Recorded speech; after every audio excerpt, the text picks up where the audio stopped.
Hello, this is Mr. Cooper, and welcome to Bournemouth School's GCSE Revision Videocast.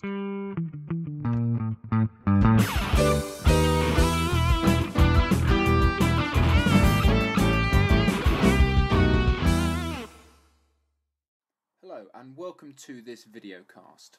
Before moving on to the particular topic in question, it's worth reminding ourselves of some exam tips.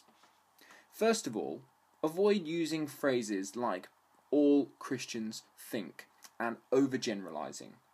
Rather than backing yourself into that corner, use phrases like some Christians may. Also, when using specific religious quotes and teachings, it's worth applying them directly to the topic in question. If you are merely listing religious quotes and teachings, you won't be looking at the higher grades. Rather, explain how they relate. To ensure you are linking them directly to the statement in question, use phrases like "this means that." Finally, a word of caution on the use of quotation marks. If you know the direct word-for-word quote, by all means use quotation marks.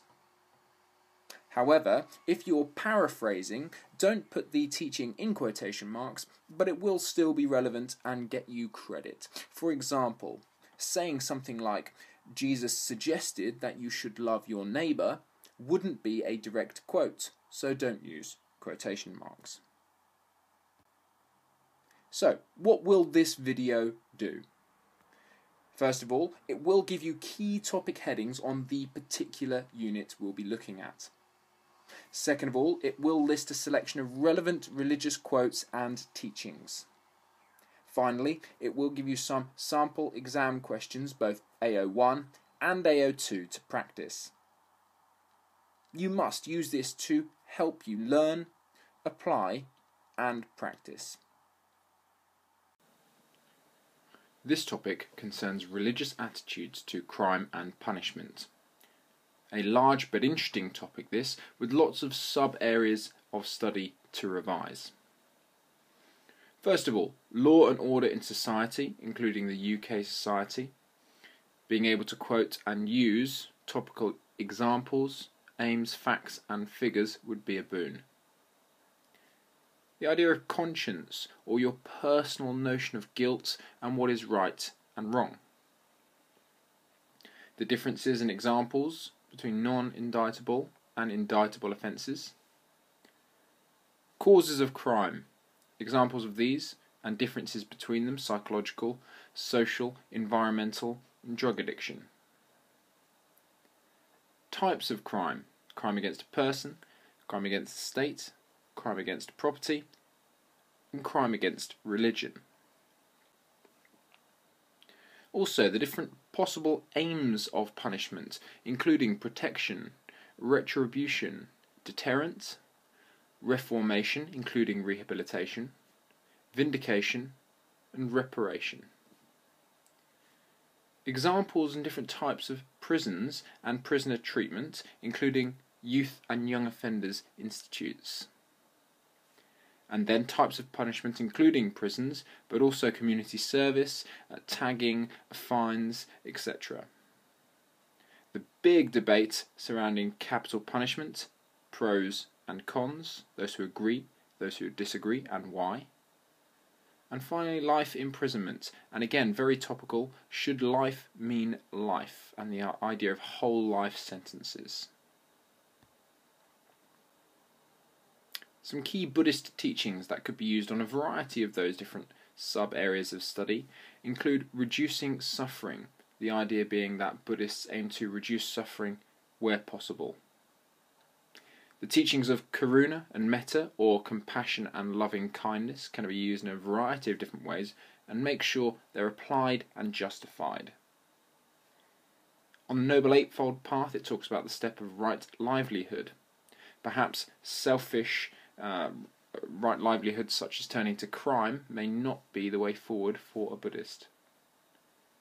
The 5 precepts or guidelines for living comfortably and harmoniously in society all start with "I will avoid" and include taking life, saying what is not true, taking what is not given, harmful sexual activity, and avoid clouding my mind with drugs or alcohol. These can all be used in different sub-areas of this topic. The idea of karma, or gaining good or bad karma for certain actions that will affect your next life and possibility of reaching enlightenment. Buddhists believe that the three poisons in life, the three areas of suffering and poisons in life, are greed, hatred, and ignorance. These can be applied to types of crime. And finally, the story of Angulimala, the mass murderer that was reformed and helped by Siddhartha Gautama, is a great story to be able to use as an example, if applied relevantly. Some Christian teachings then. First of all, Christians believe generally that it's good to follow the law of the land, as God said. Particularly, the UK law is fundamentally based on the 10 Commandments. Examples being thou shalt not murder and thou shalt not steal. So, oftentimes, not following the UK law is also sinning for Christians, which is turning against God, and can be considered a crime against religion. Perhaps a sin may be committing adultery, which might not be against the specific UK law. Being able to differentiate between these two is possibly quite important.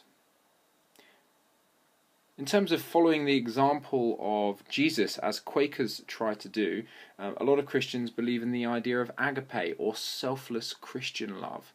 And the idea of forgiveness as well is very prominent throughout different biblical scriptures and teachings, including the Lord's Prayer.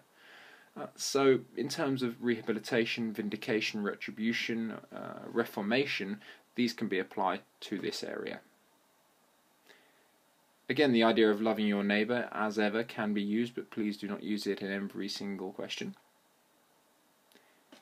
To stop the stoning of the adulterous Mary Magdalene, Jesus stood in front of the angry crowd and said, "Let he who is without sin cast the first stone."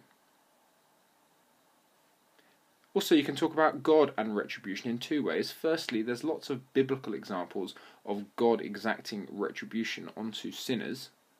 And also, the notion that many Christians believe that you should be judged not by others, but by God. In the Old Testament, in Leviticus, it talks about an eye for an eye and a tooth for a tooth, which could be related to being pro-capital punishment. However, Jesus said, you've heard it said, an eye for an eye and a tooth for a tooth, but I say, do not resist your enemies. If you are struck on one cheek, turn and offer the other, more commonly known as turn the other cheek. Some sample exam questions then. Firstly, on the AO1 side, an example may be, explain the difference between indictable and non-indictable offences. Explain religious attitudes to capital punishment would be an absolute gift, but you need to make sure that you are directly and relevantly applying different religious beliefs and teachings. On the evaluative side, religious believers should always follow the law. What do you think? Explain your opinion. Or perhaps a 6-marker, prison sentences should be longer. These two could be swapped around and could be a 3-marker or a 6-marker equally. With all of this, remember it is not exhaustive, so you need to do other revision other than just this video, and you need to learn, apply, and practice. Thanks for listening.